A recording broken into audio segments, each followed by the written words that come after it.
We have with us Amarjyoti Barua, Group Chief Financial Officer at Mahindra Group, joining us to talk to us about what's working for M&M and, of course, what lies ahead in the rest of FY25. Thank you very much, Mr. Barua, for coming to the studios, joining us and helping us build perspective on the company. Largely, the consensus, your earnings, margins have beat estimates, SUV tractor market share is improving. Generally speaking, it's been a good quarter. As we look ahead into FY25, at a more macro level, how is business? So, first of all, thank you for having me here. Macro level, at a group level, we are seeing strength in all of the three pockets of strategy that we have laid out. So, in the market leaders, both in auto and farm, you saw the results. We are happy with the way things are panning out. Services is starting to do better, which is really good because Mahindra Finance, as you know, was weighed down by some of the asset quality issues and all that. So profit there has grown 37%, which is great. TechM, very early days, but at least not at the low point that it was and starting to recover from there. And then the growth gems also did decently, 34% up in profits year over year. So overall, starting to feel like the strategy is coming together well. In the three buckets, yeah, at the group level. And then very specifically on auto and farm, we can talk more. Yeah, you want to start by telling us how that was looking? Auto seems good. At least that's what you said before we got into this conversation. And are you seeing an uptick in improvement in the rural demand and hence farm equipment? So on the farm side, it is early days. We did see some green shoots. We laid it out in our earnings presentation. And we are hoping that results in optimistic outlook for the rest of the year. But it is early days. Monsoon distribution was one of the big reasons why second half was so weak last year. And we just have to keep watching that. The north and east are still seeing some stress. And so that's something that we have to, that will really determine whether we get more upbeat about the farm sector as we progress through the year. Okay. But sorry, just wondering, is there an upside risk? So when you're saying that you're monitoring and the numbers that people are estimating 5%, 6% growth, is there an upside risk to tractor volume growth if monsoon distribution indeed improves? So when you talk about, the 5 to 6% we feel pretty good about, right? That's what we have, I think the question is more, can that 5 to 6% become more? That's what we are a little bit, it's premature is the way we look at it. But if monsoon improves, that could happen, you're saying? It is a big driver of rural demand for sure. And distribution, if it is good, then it should help. There is an impact of an additional festival this year, which does help the overall industry. And being market leaders, we benefit from that. Share gain is helping. The success of Naya Swaraj has been very, that whole strategy has worked out really well. Seeing the strength in Punjab, for example. And that's something that does make us optimistic if the headwind of distribution doesn't come in. Yeah. Mr. Barua, just specifically on tractors, and I know you spoke about farm equipment overall, how confident are you of seeing that buoyancy increase? Are you beginning to see green shoots? Are you beginning to see a turnaround from a space which has relatively been a bit problematic?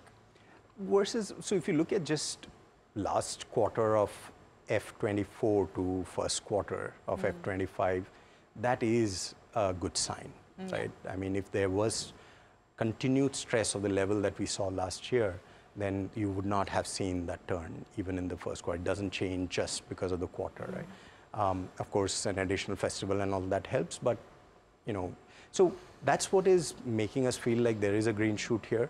And it should pan out.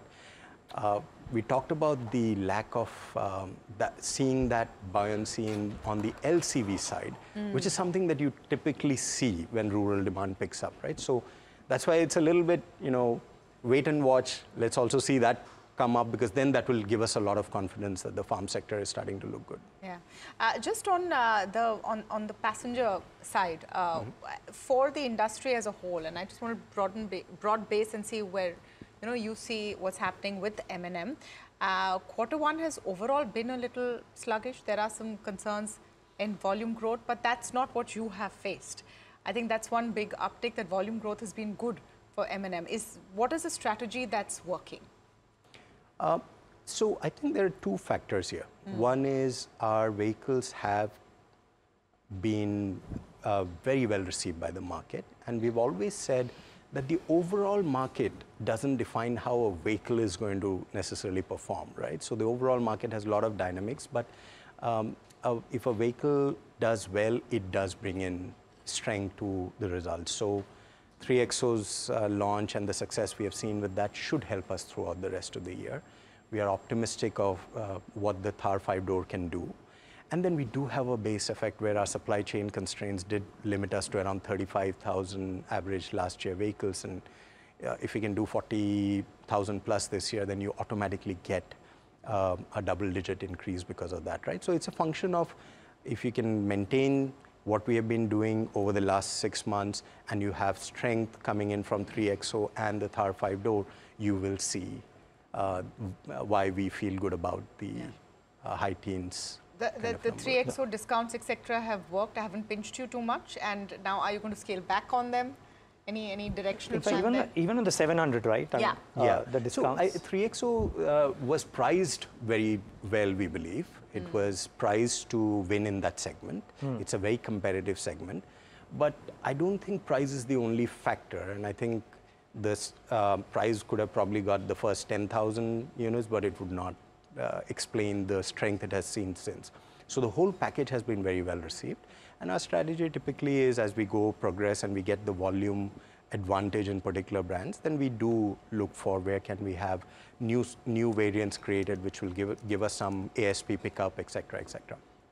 On 700, we were very specific in February that we believe that because of our supply constraint, too much of focus has been on the high-end variants.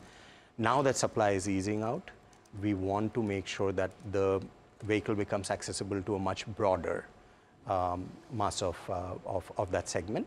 And that's why we were planning to introduce some price cuts and variants. So we introduced the X5, which came in exactly like we said, and the price cuts were too. For whatever reason, they were seen as a surprise when they were not. We laid it out in February itself, our strategy. But as we explained, the reason we did it was we had seen the costs go down significantly on the X7s, and that is what we are passing on to the end consumer. Can costs come back? I mean, there is a Fed rate cut in the offing.